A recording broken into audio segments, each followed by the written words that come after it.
Ever wondered what happened to mafia families in Las Vegas? There are still active members of the five families, like the family led by Barney, who still have hands in illegal gambling, or the family led by Nicholas, who in 1948 played a huge role in the election of Forrest Smith. Of course, their involvement in these criminal activities are kept on a low. Join me as I uncover the truth about the mafia's rule in Las Vegas and the families that hold that power today. I'll begin with the family who used the construction boom in Las Vegas to make a truckload of money: the Gambino family. The Gambinos have had a tense relationship with Las Vegas. Although they were once a dominant force now, internal conflicts and the attention of law enforcement have weakened their influence. In the 1950s, when Las Vegas was still a city on the verge of a transformation, the construction of the Hoover Dam had brought workers and tourists to the city, and the legalization of gambling in 1931 set the stage for the city's future as a gambling paradise. It was the perfect opportunity for the family named after Carlo Gambino to extend their reach from the shores of New York. In partnership with Meyer Lansky, Gambino extended the family's gambling operations to Cuba and beyond. The Gambinos, along with other mafia families, saw the potential in Las Vegas's growing casino industry. They began to invest in the casinos, not just as a source of revenue, but also as a means of laundering money from their other criminal enterprises. The family's involvement in Las Vegas was more behind the scenes and strategic, often working through frontmen and business partners to maintain a mask of legitimacy. The construction boom in Las Vegas also provided opportunities for the Gambinos to profit through labor fraud. Mafia-controlled unions and construction companies were able to secure contracts and demand kickbacks, further establishing the family's influence in the city's development. As the Gambino family's power grew in New York, so did their connections to Las Vegas. The family's operations in the city were a complex web of alliances and rivalries as they navigated the difficulties of the mafia's presence in the gambling capital. The Gambinos were not the only family fighting for control in Las Vegas, but their strategic approach to business and their ability to form alliances with other criminal organizations allowed them to maintain a significant presence. The Genovesi family.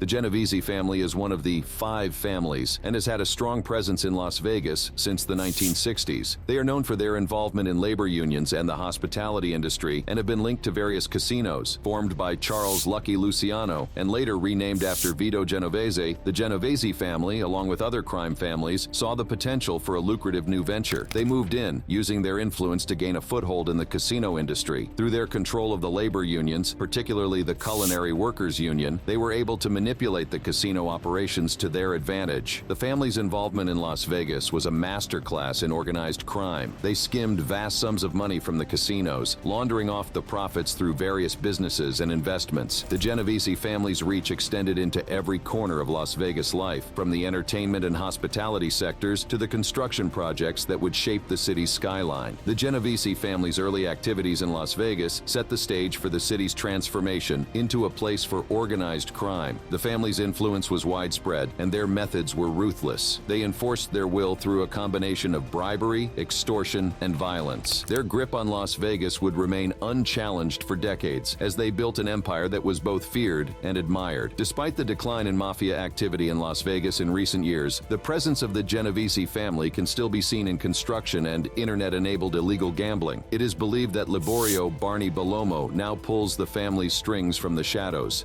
The Chicago outfit.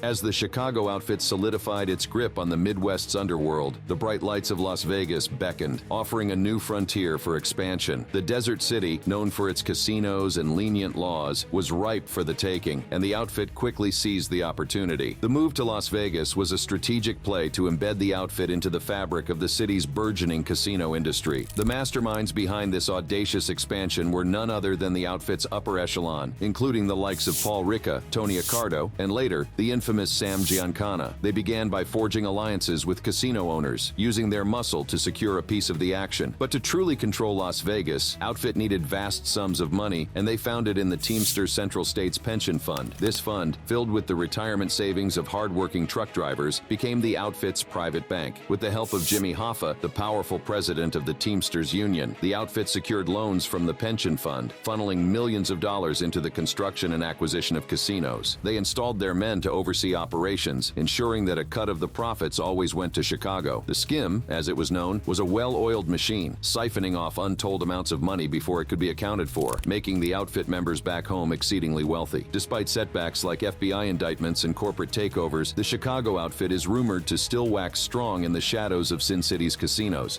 The Lucazi Family. The origins of the Lucazi family trace back to the tumultuous era of Prohibition, where the thirst for illicit booze opened floodgates to organized crime. It was a time when lawlessness reigned, and the Mafia's roots dug deep into the fabric of American society. The Lucazi family, originally known as the Gagliano family, was one of the 5 pillars of this burgeoning criminal empire, founded by Gaetano Gagliano in the early 1930s. They ran bootlegging operations, speakeasies, and illegal distilleries, swiftly establishing themselves as key players in New York's criminal underworld. But it wasn't just alcohol that lined their pockets. Gambling, loan sharking, and labor racketeering became part of their expanding portfolio. The family's foray into Las Vegas was not without its challenges. The city was a melting pot of competing interests, with various mafia families vying for control over the lucrative casinos and clubs. Their influence in Las Vegas was subtle yet profound. They infiltrated the casino operations, skimming profits and manipulating outcomes with the deft touch of seasoned racketeers. The family's reach extended into the construction of casinos, the loan sharking to high rollers, and the control of entertainment unions. Las Vegas became a second home to the Lucazi family, a place where their criminal activities could flourish under the guise of glitz and glamour. From the streets of New York to the casinos of Las Vegas, their influence is felt, their name whispered in fear and respect. The DeCavallante family. The DeCavalcantes have had a presence in Las Vegas since the 1970s. Under the leadership of Simone DeCavalcante, the family's operations flourished, expanding into lucrative areas that mirrored the very essence of Las Vegas's own economic backbone. Known as the plumber for his cover occupation, he was a visionary who saw beyond the disorganized perception held by the New York families and transformed the DeCavalcante clan into a respected and feared regional force. DeCavalcante, a man of luxury and lavishness, steered the family into ventures that would make them a formidable force in the criminal world. His diplomatic approach earned him respect and fear in equal measure as he navigated the treacherous waters of organized crime with the finesse of a seasoned captain. The family's foray into gambling was not just a nod to the traditional rackets, but a strategic move that aligned them with the operations that made Las Vegas a mafia haven. The Neon City's casinos and the DeCavalcante's illegal betting dens were two sides of the same coin, generating immense wealth and drawing the attention of law enforcement agencies. Simone's reign also saw the family delve into the world of adult entertainment, a controversial yet profitable venture that echoed the Vegas Mafia's own interests in the Sin City's burgeoning sex industry. The family's involvement in loan sharking provided the capital necessary to fuel their other operations, creating a self-sustaining cycle of income and influence. Whispers of their operations still circulate in the adult industry and the casinos of Las Vegas. The Los Angeles crime family. Under Jack Dragna's leadership, the family expanded beyond bootlegging, delving into loan sharking and illegal gambling. Dragna's vision brought the Los Angeles family into the entertainment business, leveraging the glitz of Hollywood to mask their illicit activities. The end of Prohibition in 1933 did little to hinder Dragna's ambitions. Instead, it opened new avenues for revenue through gambling and extortion. As the Los Angeles crime family solidified its grip on Southern California, the allure of Las Vegas, with its burgeoning casino scene, beckoned. It was a time when the desert city was transforming from a sleepy town into a gambler's paradise, and the LA Mafia was poised to stake its claim. The family's expansion into Las Vegas was marked by the arrival of one of the most infamous mobsters of all time, Benjamin "Bugsy" Siegel. A charismatic yet ruthless gangster, Siegel was sent by the National Syndicate to oversee their West Coast interests, including the lucrative Las Vegas gambling operations. His partnership with Jack Dragna was one of convenience. Siegel needed the LA family's muscle to establish his foothold, and Dragna was all too willing to oblige for a price. Siegel's vision for Las Vegas was grandiose, and his role in the development of the Flamingo Hotel would become the stuff of legend. However, his relationship with Dragna was fraught with tension. The Los Angeles crime family, up to this day, still finds influence in the hospitality and casino businesses. The Banano Family. Fun fact, the Bananos are one of the 5 families of New York, but their influence was not limited to New York. Their reach extended to Las Vegas, where they wanted to capitalize on the growing gambling industry. The Bananos, with their New York muscle and Sicilian cunning, were set to leave their mark on the city of sin. It was the era of the Rat Pack, when the Strip was a playground for the rich and famous, and behind the scenes, the Mafia was pulling the strings. The Bananos, ever the opportunists, saw Las Vegas as the perfect place to extend their empire. They entered into the casino industry industry, which was already under the influence of organized crime. From Joseph Bonanno's regime to Joseph Massimo's time as boss, the family's involvement in illegal gambling was a natural progression, given their experience in running numbers and bookmaking operations back east. Las Vegas offered a cover of legitimacy to their illicit activities, as casinos were legal and thriving. But the Banano family was not alone in their quest for control over Las Vegas. The city was a mosaic of mafia interests, with each of the 5 families as well as other syndicates looking for a piece of the action. It was a delicate balance of power, with alliances and rivalries shaping the underworld landscape. The Bonanos had to navigate this complex web of relationships, forming strategic alliances with other families while maintaining their own interests. The Banano family's reach in Las Vegas extended beyond the casinos. They had their hands in various other ventures, from the hotel industry to entertainment, where their name still echoes in the hallways. The Philadelphia crime family.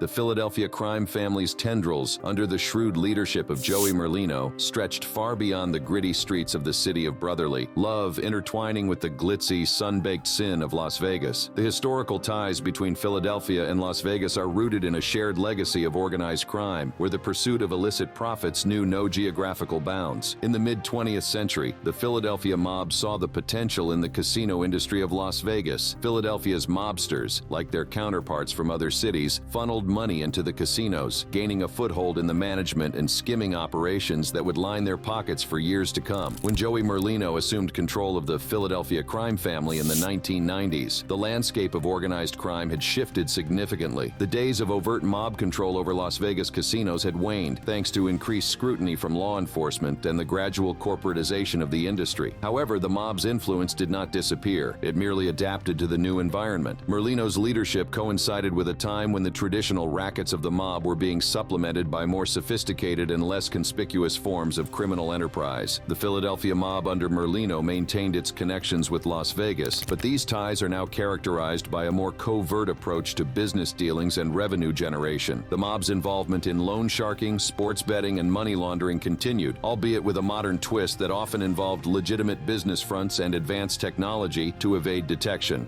The Rizzuto crime family. The Rizzuto crime family, Canada's most notorious mafia dynasty, rose to power through a violent struggle for control, leaving a trail of blood and questions. The Rizzutos, with their far-reaching arms, found their way into the heart of Sin City. They capitalized on the opportunities that Las Vegas offered, from taking profits off the top of casinos to investing in the expanding real estate market. Under the leaderships of Niccolo and Vito Rizzuto, the family's success was built on a foundation of strategic alliances and ruthless tactics. Their influence in Las Vegas was subtle yet significant, as they forged alliances with powerful mafia figures who had turned the city into their own personal cash register. The Rizzutos were skilled at the art of the deal, and their connections allowed them to quietly profit from the operations that were popular in the casinos. The golden era of the mafia in Las Vegas was a time of wealth and excess. The mob's fingerprints were on every aspect of the city, from the construction of the iconic casinos to the entertainment that drew in crowds from across the globe. The Rizzutos, though not as publicized as some of their American counterparts, were very much a part of the fabric that made up the city's underworld. They operated with a level of sophistication that set them apart from other crime families. Their members were universal, fluent in multiple languages, and talented at navigating the complexities of international crime. The tales of their influence, while hushed, still make rounds in Las Vegas, with Leonardo Rizzuto believed to be at the top of affairs. The Patriarcha crime family. Raymond Patriarcha was a man of his time, recognizing the potential in rackets such as pornography and narcotics. He forged strong relationships with the Genovesi and Columbo crime families in New York, ensuring that the Patriarcha family's reach extended well beyond the borders of New England. Under his reign, the family's tentacles wrapped around Boston and Worcester, Massachusetts, with an iron grip that seemed unbreakable. But it was in the glittering desert city of Las Vegas where Patriarcha's ambitions took on a new dimension. The family invested in casinos, their silent partnerships and hidden stakes in the burgeoning gambling industry, a testament to their far-reaching influence. Las Vegas became a playground for the Patriarcha family, a place where money flowed as freely as the cocktails, and where the roll of the dice could mean the difference between prosperity and ruin. The Patriarcha family's connections to Las Vegas, though not as overt as in the days of Raymond Patriarcha, remain a point of interest. The city's ever-expanding gambling industry continues to offer opportunities for illicit profit, and the family has been adept at finding ways ways to capitalize on these without drawing undue attention. The days of direct involvement in casino ownership may be gone, but the allure of Sin City's riches is too potent to be ignored by those in the business of organized crime. The Trafficante crime family. Las Vegas in the mid-20th century was a land of opportunity for men like Santo Trafficante Jr. The city was a blooming paradise of gambling and vice, a place where the Trafficante brand of criminal expertise could thrive. Santo Jr., with his keen business acumen and a network of Mafia allies, began to extend the family's influence into the heart of Sin City. The Trafficantes were no strangers to the world of casinos and gambling from the days of their reign in Cuba, and they quickly adapted to the Las Vegas scene. They forged alliances with key players and established a presence in the burgeoning casino industry. The family's operations in Vegas were shrouded in secrecy, but their influence was undeniable. They were a force to be reckoned with, their power felt in the hushed conversations of casino backrooms and the lavish parties of the Vegas elite. The Trafficante family's operations in Las Vegas were a tapestry of illicit activities woven into the very fabric of the city. They had their hands in everything from the skimming of casino profits to loan sharking, from money laundering to the enforcement of their own brand of street justice. Santo Jr.'s connections with other Mafia families were his ace in the hole. He forged alliances with the likes of the Chicago outfit and the New York families, ensuring that the Trafficantes had both muscle and protection in the cutthroat world of organized crime. The Columbo crime family. As one of the notorious five families, the Columbos carved their name into the records of organized crime, leaving a legacy of bloodshed, betrayal, and the pursuit of ill-gotten wealth. The Columbo crime family's ambitions were not confined to the East Coast. Their gaze turned westward, towards Las Vegas, a land ripe with opportunity and the promise of untold riches. In the mid-20th century, Joseph Columbo's crime family, along with other crime families, began to sink their claws into the sandy foundations of Sin City. The family's rush into Las Vegas was marked by a strategic penetration into the casino industry. They operated behind the scenes, gaining profits and control over casino operations. The Mafia's involvement in the casinos was an open secret, one that law enforcement agencies were painfully aware of, but struggled to combat due to the well-planned web of corruption and influence the mob had woven. The Columbo family's operations in Las Vegas were complex. They had a hand in the construction of casinos, ensuring a piece of the action for themselves through labor union manipulation and construction kickbacks. They also controlled the flow of money, using their influence to secure loans for casino projects from the Teamsters Pension Fund, a fund that became notorious for its Mafia connections. The impact of the Columbo family's presence in Las Vegas was profound and is still felt within the confines of the city today. The Milwaukee crime family. With a history dating back to the 1940s, the baton of leadership in this family passed through several hands, including those of Joseph Amato and Joseph Vallone, each leaving their unique imprint on the family's operations. However, it wasn't until the 1960s that a figure emerged, casting a long shadow that would reach the neon-lit corridors of Las Vegas. Frank Mr. Big Balistrieri, a man whose name would become synonymous with the Milwaukee crime family, ascended to power, bringing with him an era of unprecedented expansion and notoriety. The Las Vegas Strip, a neon oasis in the Nevada desert, became the family's new frontier, a place where millions of dollars flowed daily and where the Milwaukee mob saw their chance to siphon off a river of cash. The mechanics of the operation were complex, involving a network of mob associates and corrupt casino employees. The goal was to skim money off the top before it was recorded on the official books, a practice that ensured the cash remained invisible to both the government and the casino owners. This illicit revenue stream was then funneled back to the crime families involved, with the Milwaukee crime family taking its share of the spoils. Frank Balistrieri's sons, Joseph and John, were instrumental in the skimming operations. They worked closely with capos from other families, including the Banano crime family's Michael Sabella, to ensure the smooth flow of operations. The Milwaukee Mafia's influence in Las Vegas was not just about money, it was about power and the assertion of their place within the national syndicate of organized crime, and their alliances are still involved in other businesses in Vegas. The Cleveland crime family. As the grip of prohibition loosened, the Cleveland crime family looked beyond the Ohio borders for new opportunities. Their gaze settled on a burgeoning desert town known as Las Vegas, where the promise of untapped wealth in the form of gambling and entertainment beckoned. The Cleveland Mafia, under Frank Milano's leadership, began to invest in the Las Vegas casino scene, laying the groundwork for what would become an empire of vice. The Desert Inn, a struggling casino initially managed by Bugsy Siegel, was taken over by Mo Dalitz, a man with deep ties rise to the Cleveland crime family. As the 1940s dawned, a new chapter began for the Cleveland crime family with the rise of John T. Scalish, a leader of quiet determination and strategic acumen. Scalish took the reins in 1945 and steered the family into an era of unprecedented prosperity. Under his watchful eye, the Cleveland Mafia's influence seeped into the very fabric of the city, entwining with the Teamsters Union to control labor racketeering, a lucrative venture that filled their coffers to the brim. But it was the glittering desert city of Las Vegas, Nevada, where Scalish's vision truly took flight. The Cleveland Mafia, in partnership with other crime families, sank their claws into the burgeoning casino industry. Las Vegas became their golden goose, a fountain of wealth that flowed from the craps tables and slot machines straight into the pockets of the Cleveland Dons. The empire Scalish built was one of careful balance and strategic alliances, fashioned to stand the test of time. The Buffalino crime family. In the shadowy dawn of the 20th century, a new power began to take root in the coal-rich soil of northeastern Pennsylvania. It was a time when the American dream was being rewritten by immigrants seeking fortune and power by any means necessary. Among them was a man named Stefano Latorre, an enterprising Italian immigrant who laid the foundation of what would become one of the most enigmatic crime syndicates in the United States, the Buffalino crime family. But it wasn't until the rise of Rosario Alberto Russell Buffalino that the family's name would become synonymous with power and fear. Russell Buffalino, a man of quiet demeanor but ruthless ambition, ascended to the throne of the crime family after the death of boss Giovanni John Ciandra in 1949. Under his leadership, the family expanded its operations beyond the Pennsylvania coal towns to the bustling streets of New York, the sun-kissed avenues of South Florida, and even reached the gambling mecca of Las Vegas. Buffalino's reign coincided with a golden era for the American Mafia, and he was a central figure in the intricate tapestry of organized crime. His strategic alliances with other mafia families, particularly the Genovesi crime family, bolstered his influence. It was an era when the mafia's tentacles touched every corner of American life, from labor unions to politics, and Buffalino was at the center, pulling the strings with calculated precision. Their operations included racketeering, counterfeiting, loan sharking, and extortion, but now revolve around construction, vending, and other businesses. The Detroit Partnership.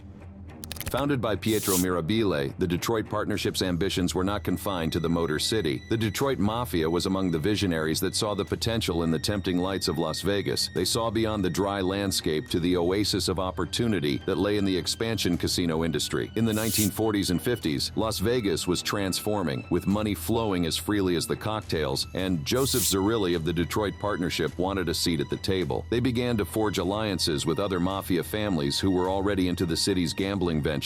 The Detroit mob's influence in Las Vegas was subtle yet significant, operating through frontmen and legitimate businesses to mask their illicit activities. The casinos became the center of the partnership's operations, a place where the roll of the dice could mean the difference between fortune and failure. The Detroit mobsters invested in the casino industry, using their muscle to secure a cut of the profits. They formed connections with the likes of the Chicago outfit and the New York families, who were also aiming for control of the Strip. It was a high-stakes game of power and influence, played out in the casino pit and the back rooms where the real business was done. The Detroit Partnership's presence in Las Vegas was a testament to their reach and adaptability. They navigated the complex web of alliances and rivalries with a sharpness that has allowed them to thrive in the shadows even in recent times.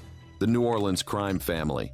Shortly after taking over control of the New Orleans family and dominating illegal gambling in Louisiana, the specter of the assassination of President John F. Kennedy cast a long shadow over Carlos Marcello, owing to his proclivity for crime and well-known feud with Kennedy's administration. Though direct evidence was never established, the mere association with one of the most shocking events in American history added to Marcello's infamy. Marcello's ambitions extended far beyond the bayous of Louisiana. He set his sights on the burgeoning city of Las Vegas, a desert mirage that promised untold riches through its casinos and hotels. The New Orleans family, under Marcello's guidance, expanded their operations, establishing a foothold in the glittering heart of the gambling world. Las Vegas became a stronghold where the family's influence could be felt in every corner of the Strip, but with great power comes great scrutiny, and Marcello's reign was not without its challenges. The 1980s saw him indicted for conspiracy and fraud in a bribery scheme, a sign that the law was catching up with the once untouchable Godfather. Despite his conviction and subsequent subsequent imprisonment, Marcello's grip on the family remained firm. His political connections and associations with other mafia bosses ensured that his influence endured, even behind bars. The New Orleans crime family, under Marcello's leadership, became a juggernaut of organized crime, with tentacles reaching into every illicit enterprise imaginable. From gambling and narcotics to racketeering and murder, the family's operations were vast and complex. Marcello's criminal tactics and wit ensured that even with the legal crackdown on mafia families, the New Orleans family remained relevant.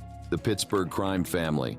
Sebastian Big John LaRocca, ever the opportunist, forged alliances with the likes of Santo Trafficante Jr., the Tampa crime family boss, and together they ventured into the hotel casino business in Havana, Cuba, before setting their sights on Las Vegas. The family's move into Las Vegas was a calculated risk that paid dividends. They operated behind the neon facades and the one-armed bandits, their influence reaching deep into the casino vaults. The Pittsburgh family had become a national player, but with such expansion came increased scrutiny. The golden age of the Pittsburgh crime family was a time of opulence and ostentation, but it was also a period of tension and precarious balance. LaRocca's ability to navigate this complex web of power kept the family afloat, even as the tides of law enforcement began to rise against organized crime. LaRocca's death in 1984 signaled the end of an era for the Pittsburgh family. Michael Genovesi, who took over command, sought to rejuvenate the family's fortunes by delving into the burgeoning drug trade. The profits were high, but so were the stakes, as the family's activities drew the unrelenting gaze of law enforcement. The new millennium brought with it a new boss, Thomas Sonny Ciancutti. Ciancutti, a man who preferred the background to the spotlight, took the operations of the family back to the original drafts. Ciancutti's tenure was marked by a low profile and reliance on associates to maintain the family's gambling operations despite his death on July 8, 2021. The San Jose family. Joseph Cerrito's family's early presence in Las Vegas was subtle, operating behind the scenes as they capitalized on the city's lax legal environment. They established a network of contacts and began to show their influence over the gambling rackets, providing the necessary muscle and protection services that the flourishing casinos required. This was a time before the neon signs and mega resorts, a time when the mob's word was law and the San Jose family's word carried weight. As the family's power grew, so did their ambitions. They began to diversify their criminal portfolio, venturing into loan sharking and money laundering, activities that complemented their gambling interests in Las Vegas. The San Jose family understood that to maintain their grip on power, they needed to be involved in the financial bloodstream of the city, and Las Vegas provided the perfect opportunity to do so. Under Joseph Cerrito's leadership, the family's ties to Las Vegas deepened. Cerrito's strategy was one of expansion and consolidation. He fostered relationships with other crime families, including the powerful Banano family from New York, which had its own vested interest in Las Vegas. These alliances were crucial as they allowed the San Jose family to operate within Las Vegas without stepping on the toes of the other crime syndicates that had staked their claims in the city. It also ensured that they crafted a long-lasting legacy that has stood the test of time. The Kansas City crime family.